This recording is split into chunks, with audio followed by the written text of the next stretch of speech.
Years ago, oh gosh, you see, I've been walking with God 29 years now, but this was way back when I wasn't walking with God, like I think it was 1990 or 89.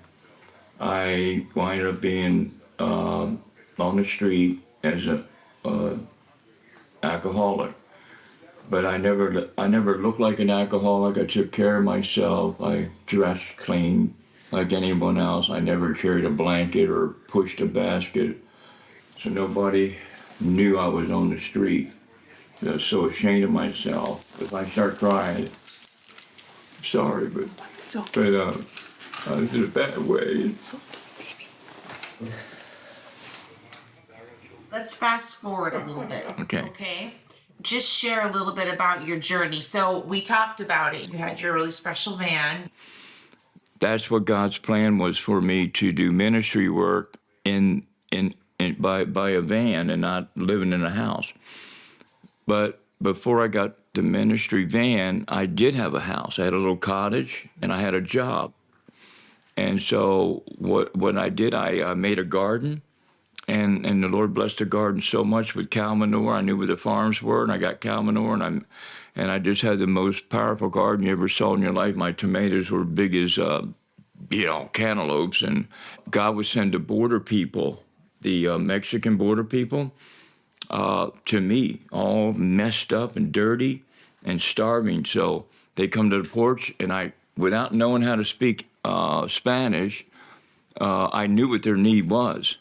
And so I go right out in that garden, I just grab the stuff and then rinse it, and I had this giant kettle that God had me get. It was aluminum. I wanted to get stainless steel, but stainless steel was like $70, and the aluminum one was like $5, but it was huge. And I had so I filled that full of vegetables, and within 20 minutes, or 25, maybe 30 minutes, 40 minutes, I had a nice bowl of soup going for them. So I said, you can have as much as you want. So they ate till they're full, and I ate with them.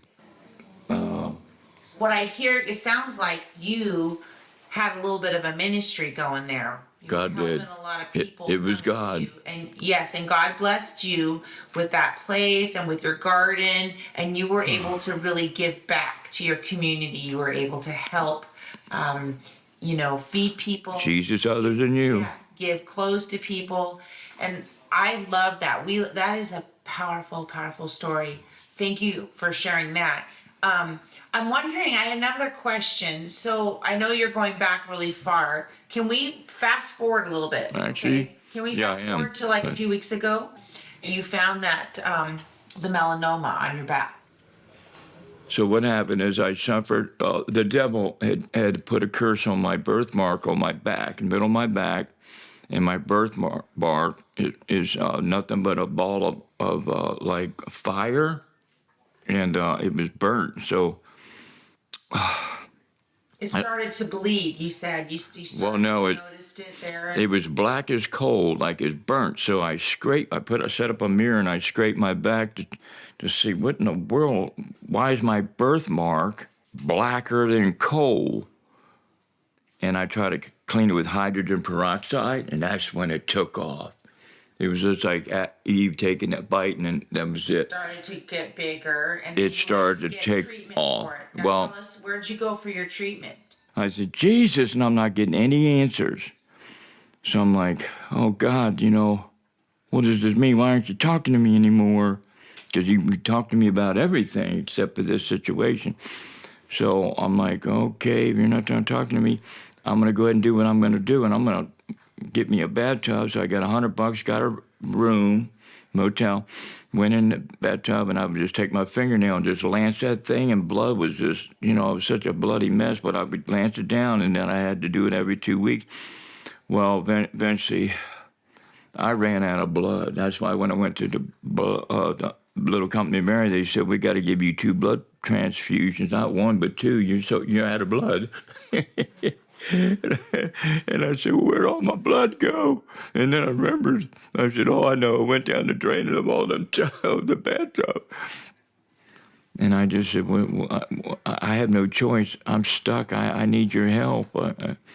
And so whatsoever the nurses and doctors told me to do. But the one nurse, his name was, I think he was an angel. His name was Michael something, and he said, "You're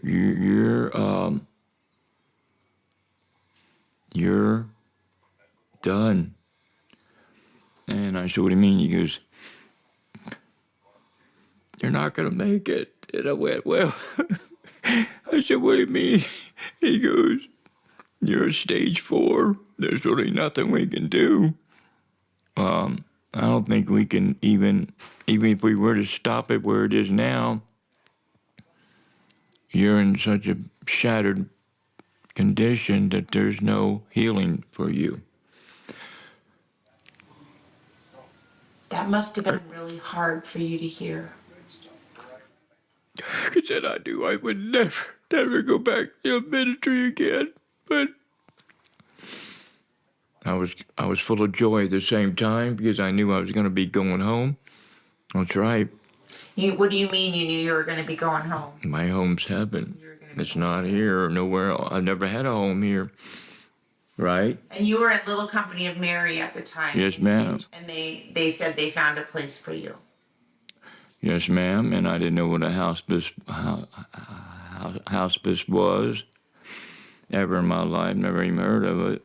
You know. Well, but do you feel that the team has been kind to you and is giving Super kind, super honest. I have not really found a flaw anywhere, really, at all. I like the fact that it's God-centered and not man at all. That's part of our mission, you know. Yeah. Do you know that? I know it. I can feel it. I can see it. To extend the healing love of God through the ministry. Oh, no matter as what. Expressed in the ministry of Jesus. Oh, well, that is it. The windows of your soul are connected with other humans because you want to reach them for God. That's all I want to live for. I'm just glad to see people that are not just praying, but actually active duty, living the gospel and not just reading it. And that's what I'm doing and you're all doing. And that's what we're all about. And that's what I'm so thankful for. That's it. I don't know what else. Your heart. I hear that. That's such a blessing. That's the truth. That's the truth.